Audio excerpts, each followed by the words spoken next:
ክቡራን ተመልካቾቻችን ይህ ገዳማዊ ሕይወት የተሰኘው መርሃ ግብራችን ነው።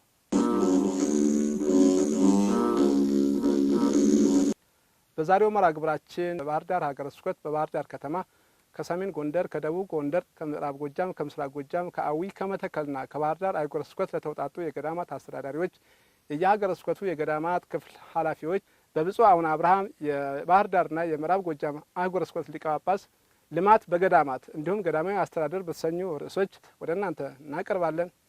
መልካም ጊዜ።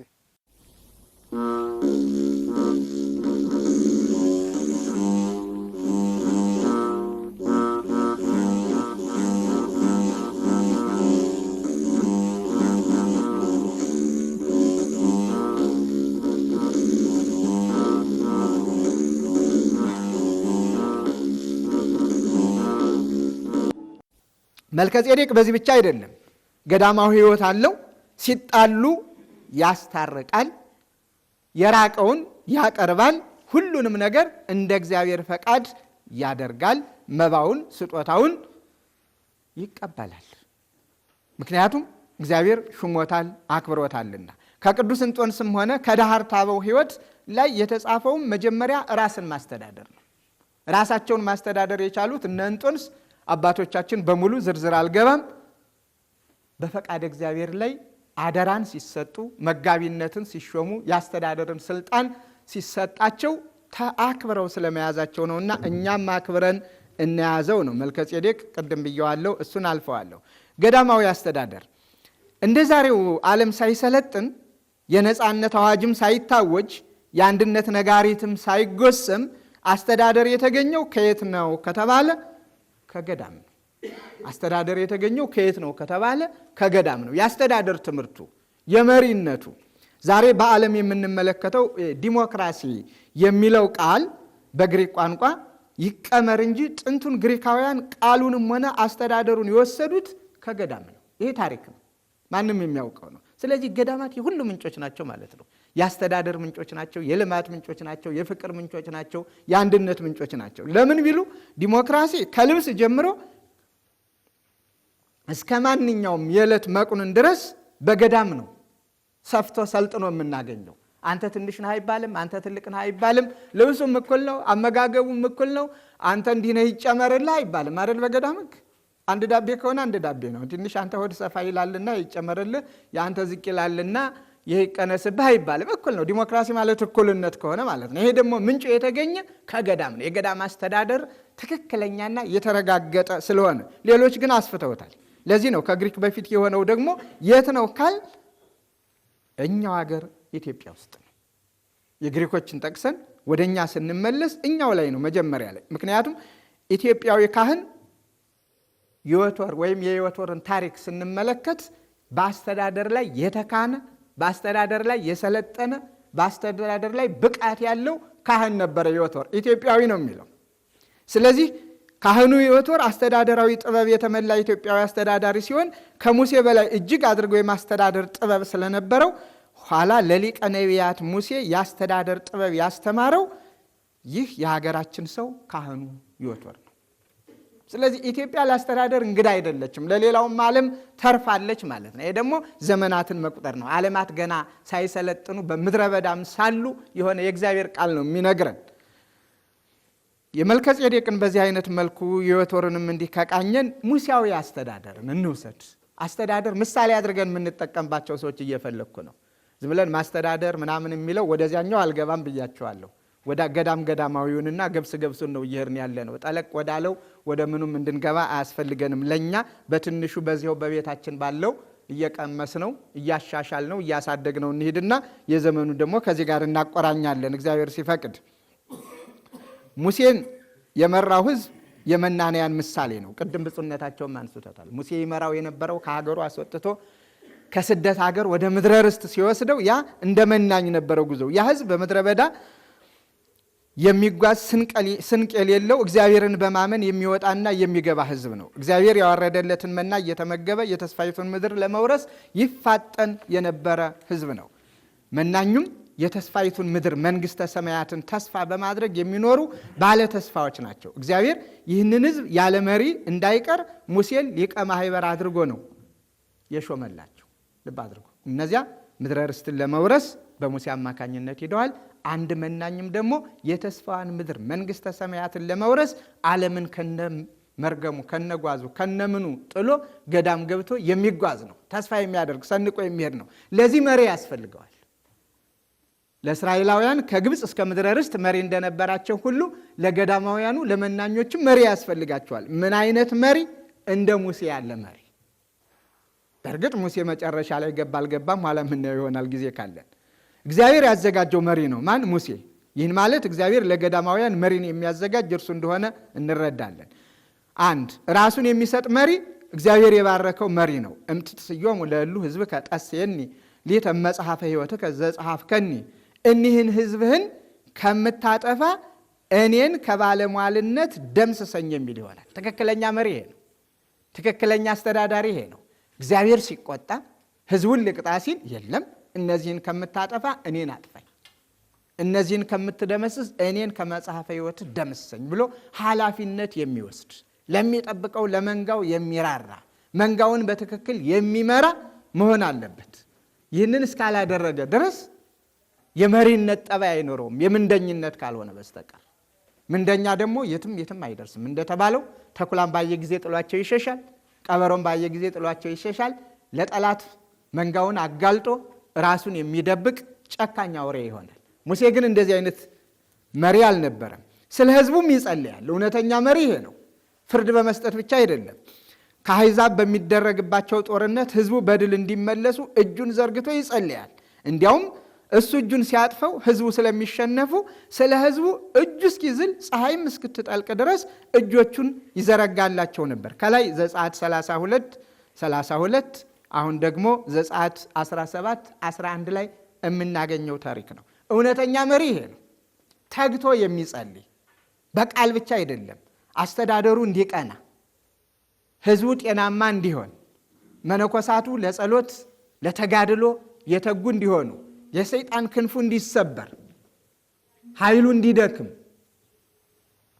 ማንኛውም መርዙ አልጫ እንዲሆን፣ ሰው ማይጎዳ እንዲሆን አንድ መሪ በጸሎት የተጋ ለጸሎት ራሱን ያቆመ ሁልጊዜ ከእግዚአብሔር ጋር የሚገናኝ መሆን አለበት።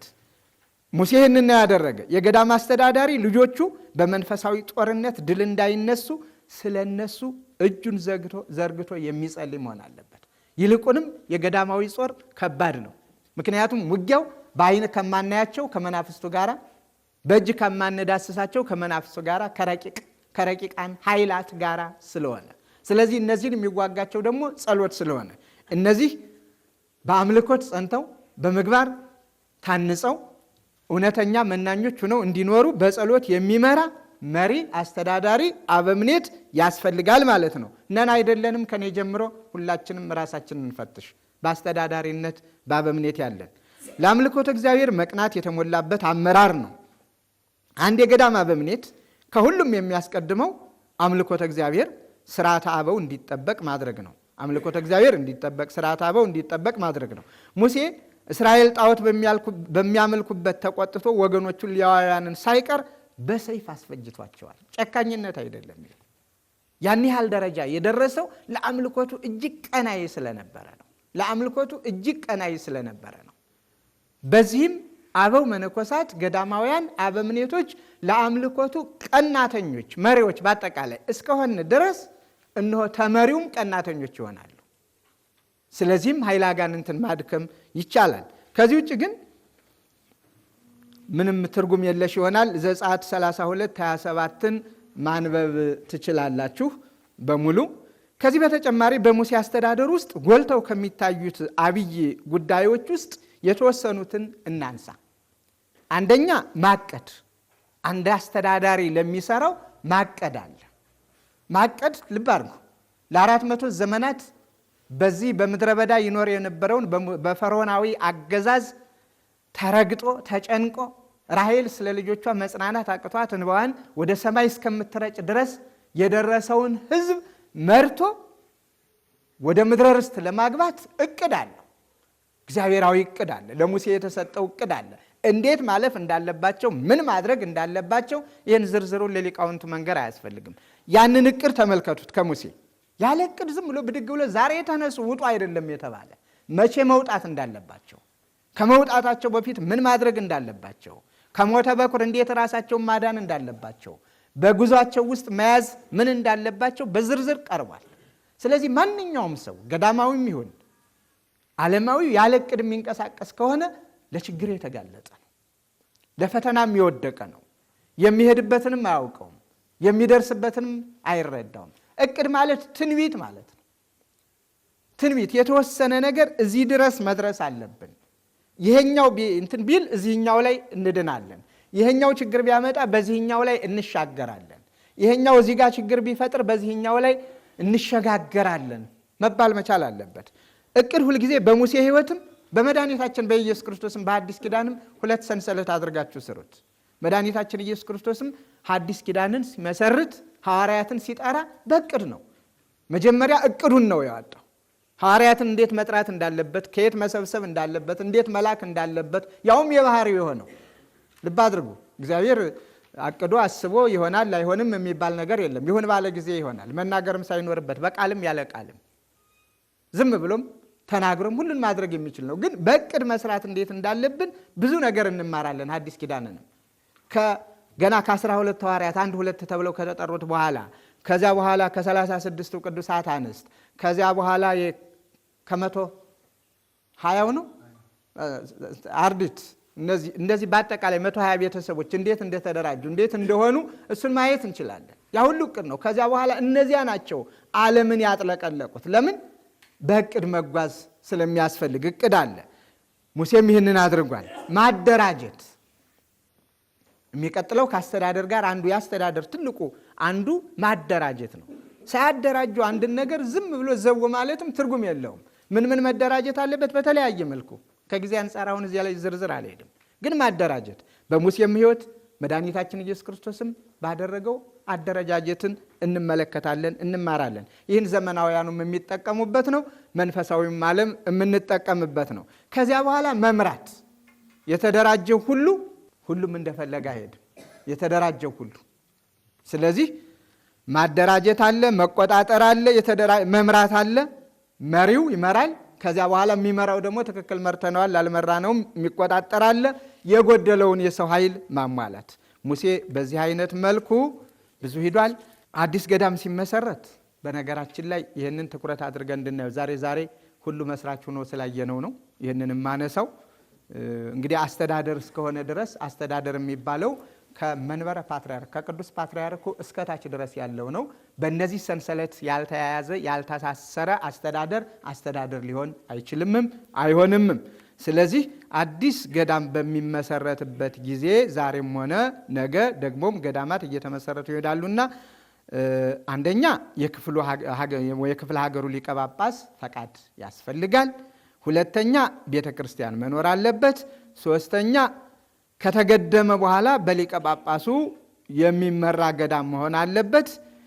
ለዚህም ሰለስቱ ምዕት አጽንኦት ሰጥተው ያስተማሩት ሲሆን ቤተ ክርስቲያን እንተ አልባቲ ጳጳስ ምስያጥ ይእቲ፣ ሊቀ ጳጳስ የማያውቃት ቤተ ክርስቲያን ገበያ ናት ብለው ነው ስርዓት የሰሩት። ገበያ ናት። አሁን ሁሉም ዝም ብሎ በየራሱ እዚያው ላይ ቁጭ አድርጎ በገዳም ስም ንግዱ አለ። ትሩፋቱ ያበምኔቱ ማድረግ ያለበት የሊቀረዱ የመጋቢው እውነተኛ ስራቸውን እየሰሩ ነው ወይ?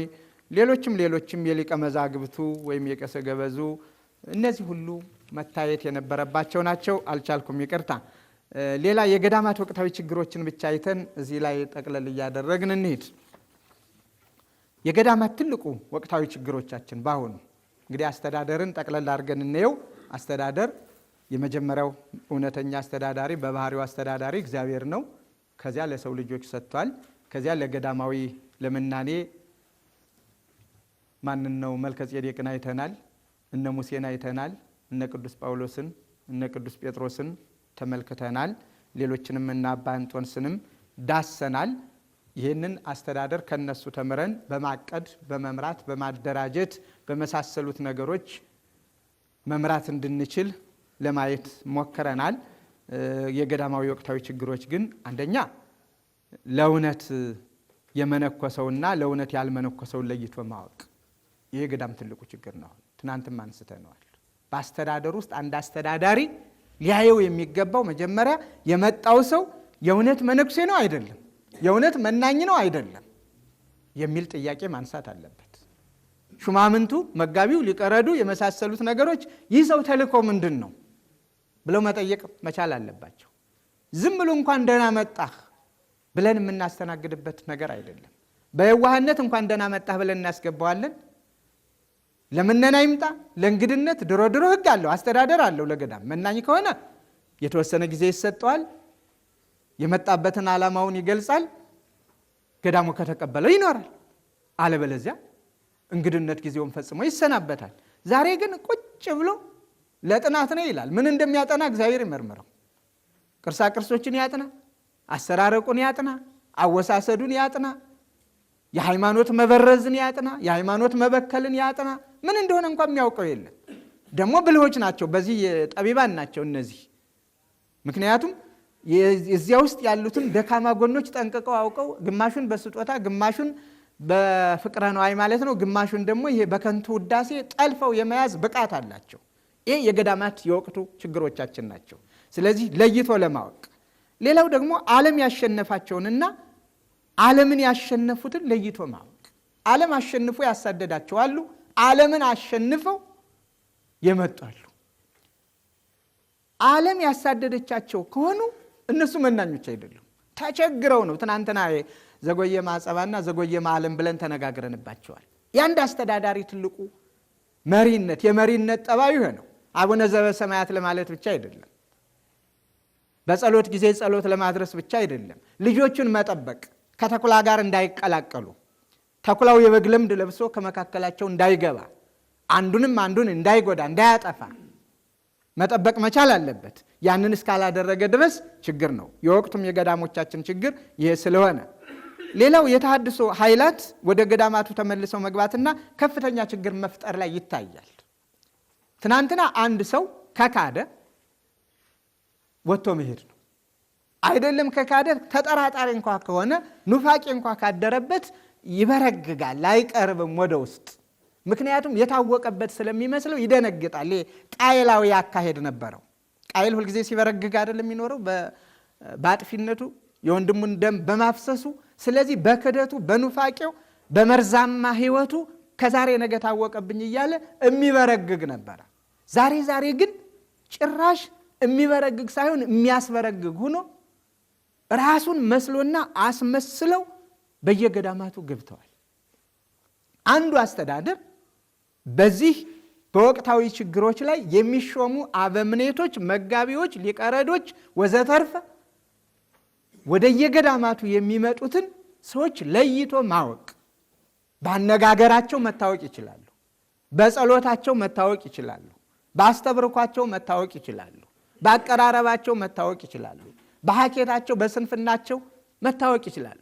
በተለይ በንግግራቸው ቀስ ብለው ማቃለል ነው የሚጀምሩት። ቅዱሳን ራሳቸውን ቀድሰው የከበሩትን በእርግጠኝነት ማንነታቸው የታወቀላቸውን በእግዚአብሔር ፊት ሞገስ ያገኙትን እነሱ ያዋረዷቸው ይመስል እግዚአብሔር ያከበራቸውን ብዙና ብዙ ሲሉ ይሰማል።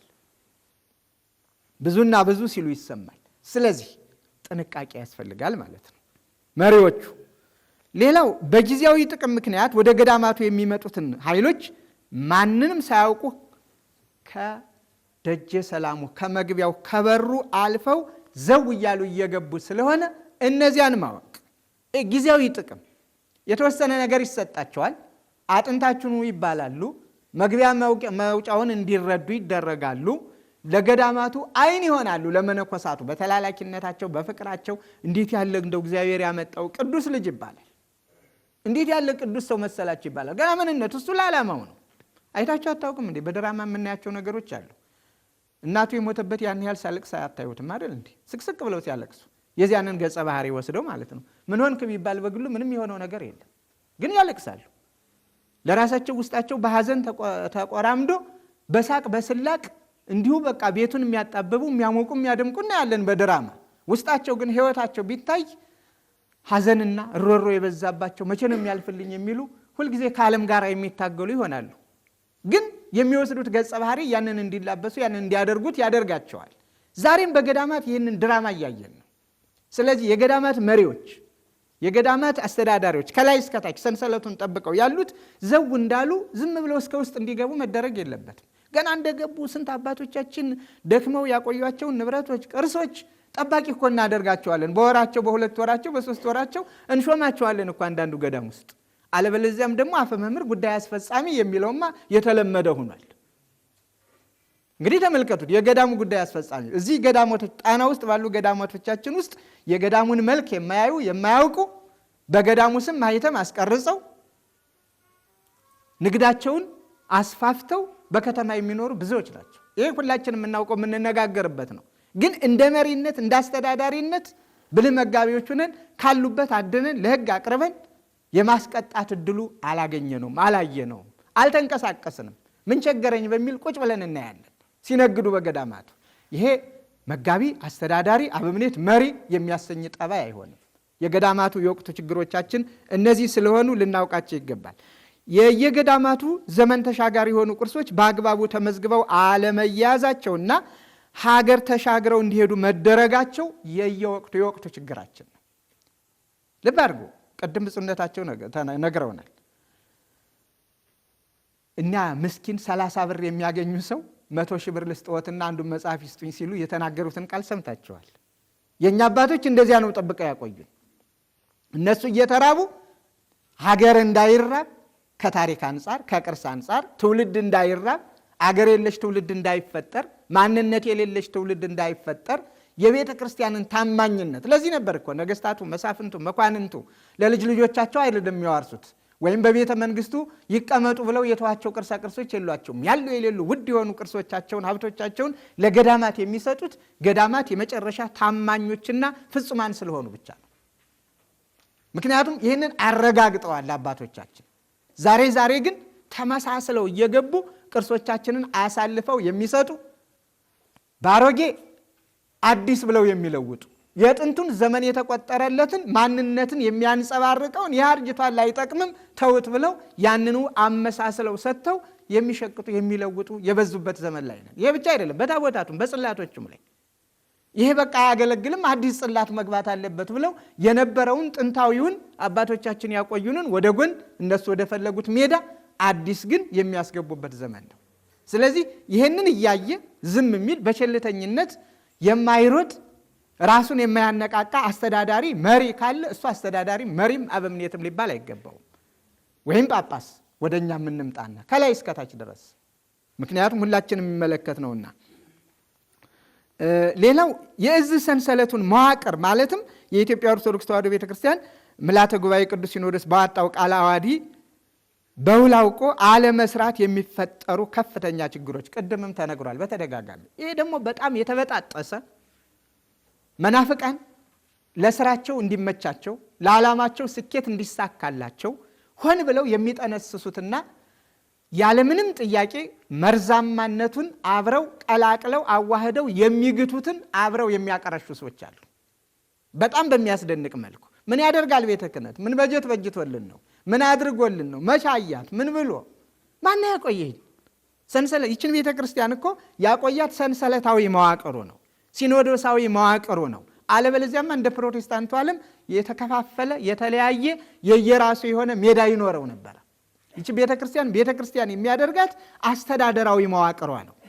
ሁለት አስተዳደሮች እንዳሉ ሁልጊዜም አትርሱ። ኦርቶዶክሳዊ አስተዳደር ከታች ወደ ላይ ከላይ ወደ ታች ነው የሚወርደው። እዚህ ጋር አንድ ነገር ቢጀመር በይግባኝ እያለ ቅዱስ ሲኖዶስ ላይ ይሄዳል፣ ይፈጸማል፣ ይቋጫል፣ ያልቃል። አንድነቱን የሚበጥሰው ማን የለም። የኦርቶዶክሳዊ አስተዳደር ነው። ፕሮቴስታንታዊ አስተዳደር ካየን ደግሞ ወደ ጎን ነው የሚሄድ፣ ክፍልፋይ ነው፣ እንዲህ ነው የሚሄደው። ስለዚህ ይሄዳል፣ መጨረሻ ላይ ጣራ የሚሆነው ህዝቡ ነው። ህዝቡ ላይ ሲደርስ ይከፋፈላል። ስለዚህ ቡድን ይፈጠርና አንዱ መካነ ኢየሱስ ብሎ ከሆነ ትናንትና ነገ ደግሞ ሙሉ ወንጌል ብሎ ሌላው ይሄዳል። ሁለቱ በአስተዳደር አይገናኙም፣ በምንም አይገናኙም። ሌላው ደግሞ መካነ ሕይወት ይላል፣ ሌላው ደግሞ ገሌ እያለ ይሄዳል ማለት ነው። ይህ አስተዳደር ያመጣው ጣጣ ነው። ስለዚህ መለያያ ምክንያት እየፈጠሩ ወደ ጎንዮሽ መሄድ ነው።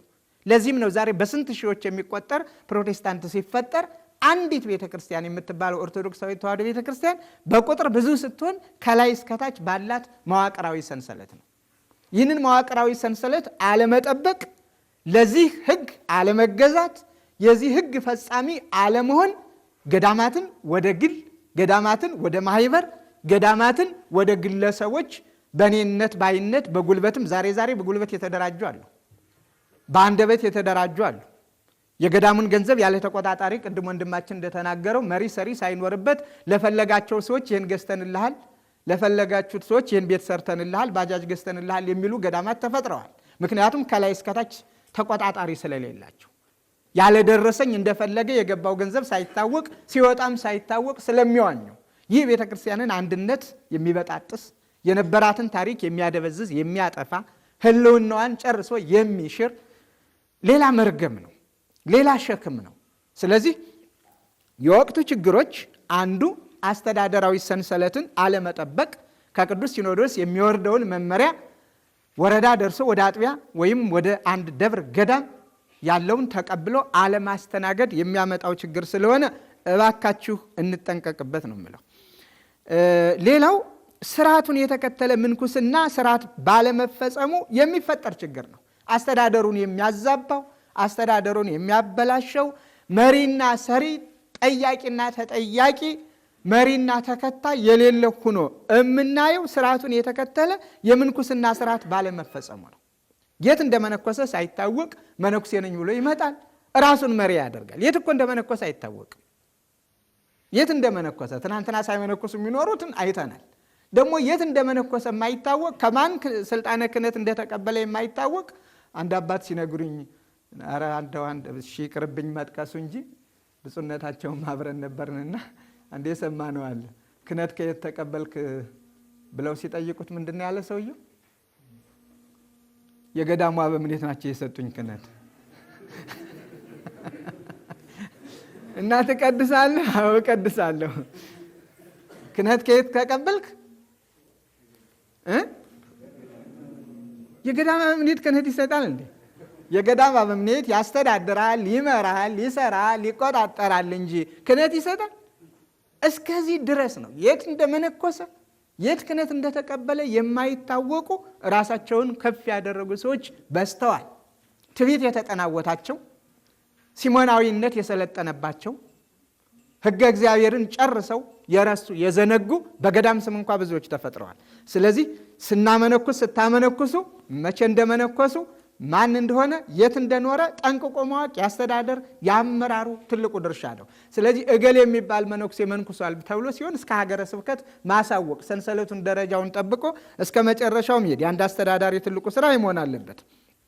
ሌላው ከገቡበት ዓላማ ውጭ በሚሆኑበት ጊዜ የሚፈጠር አለመግባባት፣ በቡድን መለያየት መፍጠር አሁን ትልቁ ችግር ነው።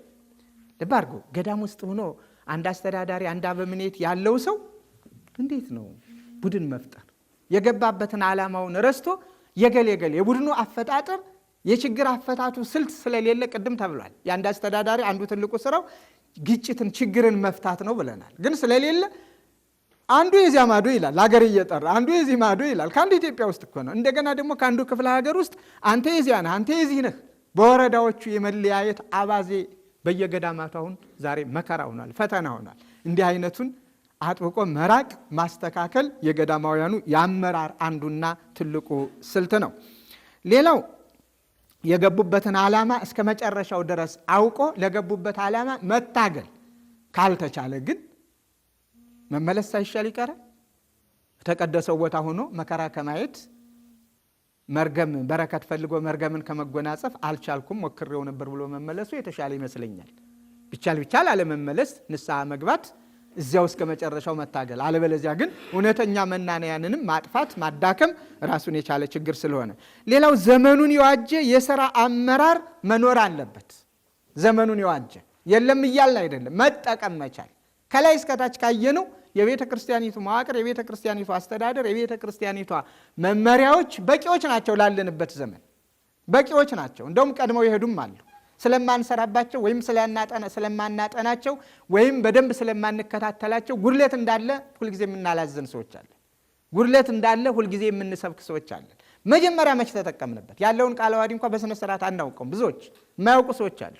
ስለዚህ ማወቅ፣ በዚያ መሰረት መመራት፣ ዘመኑን መዋጀት፣ እንደ ዘመኑም ደግሞ መግባት አለበት የተባለውን እያስፈቀዱ መጠቀም ነው። ይህንን ካል እንግዲህ የዘመን ወቅታዊ ችግሮች እነዚህ ናቸው። ለእነዚህ መልስ መስጠት ግድ ይላል።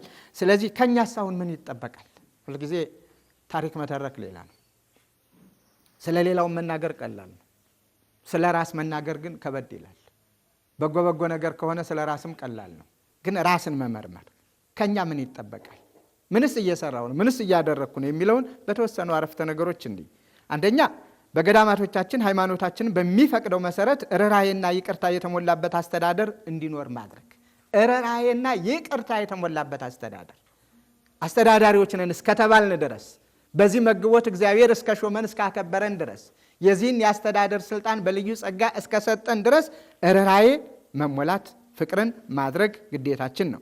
ሌላው የገዳማቶቻችን አስተዳደር በማጠናከር ሰርጎ ገብ መናፍቃንን መለየት፣ አስተዳደሩን በማጠናከር በመቃኘት በመዳሰስ ልዩ ጥናት በማድረግ ሰርገው ተመሳስለው የገቡትን መናፍቃንን የተሐድሶ ተላላኪዎችን ቡችሎችን እነሱን እያበጠሩ በልዩ በመንፈስ ቅዱስ መነጽርነት ቅድም እንደነገሩን ብፁዕ አባታችን መዳሰስ፣ ማውጣት፣ ማስተማር ቢቻል መመለስ፣ አለበለዚያ አሳፍሮ መመለስ። ገዳማት መልሶ ለማቋቋም እንዴት እንደሄዱ አይተናል። መልሰውም እንዴት እንዳቋቋሙ ተመልክተናል። ከዚያም አልፎ ተርፎ አይደለም በቤተ ክርስቲያኒቷ በገዳማት በጦር መሳሪያዎች፣ በሰረገሎች፣ በመንኮራኩሮች በማንኛውም ላይ የቤተ ክርስቲያኒቷ አርማ ከፍ ብሎ እንዴት እንደተደረገ ተመልክተናል። ስለዚህ ችግሮችን ሁሉ ቤተ ክርስቲያናችን፣ ገዳማችን ወይም ገዳማቶቻችን ችግሮችን ተቋቁመው ነገን እንዲሻገሩ የነገ ትውልድ እኛን ተወቃሽ እንዳያደርገን ከአባቶቻችን የተረከምነው ለማስረከብ እንድንችል መትጋት፣ መንቃት፣ መሮጥ፣ በጸሎት መታገዝ፣ ማጥናት፣ መመርመር፣ ይህንን ማድረግ ከኛ ይጠበቃል። ዲያብሎስ የዓለምን ርኩሰት ወደ ገዳማት ማስተላለፍ ይፈልጋል። ስለዚህ መናንያኑን በሚገባ በመምራት ልማዳ አበውን መሰረት አድርገን የሚዘጋው እንዲዘጋ የሚረዳው እንዲረዳ ሆኖ ገዳማቱ ከሙላታቸው ሳይጎድሉ ፈለገ ቅዱሳን ፈለገ ሊቃውንት እንደሆኑ እንዲቀጥሉ ማድረግ። ዲያብሎስ ሁልጊዜ መርዙን በገዳማት ሊተፋ ተዘጋጅቷል። ያዘጋጃቸው ሰዎች በቀኝም በግራም በቀጥታም በተዘዋዋሪም በጣም ብዙዎች ናቸው። ስለዚህ መለየት፣ ዛሬ የሚዘጋው እንዲዘጋ፣ የሚጸልየው እንዲጸልይ፣ የሚረዳው እንዲረዳ የማድረግ ብቃትን ማጎልበት፣ ማሳደግ፣ ይህ ከኔና ከእናንተ የሚጠበቀው ነው። ዛሬም የተሰበሰብንበት ዋናው ዓላማ ይሄው ነው። ሰምተን ለመሄድ አይደለም። ይህ ካልሆነ ምንም ቁም ነገር የለውም። ስለዚህ ገዳማቱ ፈለገ ቅዱሳን መሆን አለባቸው። አዎ ገዳማት ናቸው የቅዱሳን ምንጭ። ፈለገ ሊቃውንት መሆን አለባቸው። ገዳማት ናቸው ሊቃውንቱ የሚመነጩባቸው። ዛሬ ግን እያጣናቸው ስለሆነ በገዳማት ውስጥ የአብነት መምህራን፣ በገዳማት ውስጥ የጉባኤ መምህራን፣ በገዳማት ውስጥ ማንኛውም ነገር የተሟላ እንዲሆን መትጋት፣ መቀስቀስ፣ እስከ ሀገረ ስብከቱ ድረስ እናንተ መሮጥ። ባለቤት ካልጮኸ ጎረቤት አይደርስም ነው የሚባል። ስንጫጫ፣ ስንነጋገር፣ ስንመካከር የጎደለውን ለመሙላት አብረን እንዘጋጃለን። ሌላው ዘመኑን የዋጀ አመራር በመስጠት እንደ ጥንቱ በእርሻ በቁፋሮ ብቻ ሳይሆን መጪውን ዘመን ከሩቅ ተመልክቶ አዋጭ የልማት ዘርፎችን የሚከተል አስተዳደር መመስረት። ትናንትና ላልናቸው ለልማቶቹ ትናንት አይምሮ ልማት ላይ ነው ሰፋ አድርገን ይሄድ ነው። መጀመሪያ ላይ ምንድን ነው የሚያዋጣ ማለት በዘመኑ የአመራር ስልት፣ በዘመኑ የጥናት ስልት፣ በዘመኑ አካሄድ ምን መሰራት አለበት ተብሎ እርሻው እንዳለ ሆኖ ቁፋሮ እንዳለ ሆኖ ሌላ ደግሞ ከዚህ ጋር ለትውልድ የሚበቃ የግብፅን ገዳማት ትናንት ተመልክተናል። የኛ ገዳማት እዚህ ጋር ምን የማያበቁበታል አስታውሳለሁ። እዚህ አጠገባችን ካሉ ገዳማት ውስጥ አትክልት ለመግዛት ወረፋ ይሄዳል ሰው፣ የለም ተብሎ ይመለሳል። መሬት አላጣንም፣ አቅም ነው ያጣን፣ ውሃ አላጣንም። እግዚአብሔር ሁሉን ነገር ሰጥቶናል። ስለዚህ ለዚህ ለባህር ዳር ከተማችን አይደለም ወይም ለየአካባቢያችን ከየመጣችሁበት ላለው ከተማ አይደለም ገዳማት ለሌሎቹ የመድረስ ርሁባንን የመመገብ ስራን የመፍጠር አለኝታነትን ማስረጽ በልዩ አመራር ብቃት። ይሄ ደግሞ ገዳም የተመቸ ነው። ሁሉም አሉ እዚያ ውስጥ ምሁሩ አለ፣ በተለያየ መልኩ በዘመናዊ ምሁር አለ፣ በመንፈሳዊ ምሁር አለ። ዛሬ እንዳናጣቸው እየተቸገርን ነው ወይም ደግሞ እያጣናቸውም ነው። ስለዚህ እንዲኖሩ እናድርግ ነው። መጪውን ዘመን እንየው አስቀድመንና እንቅደመው ሳይቀድመን ነው መልእክቱ። ምን እናድርግ ለሚለው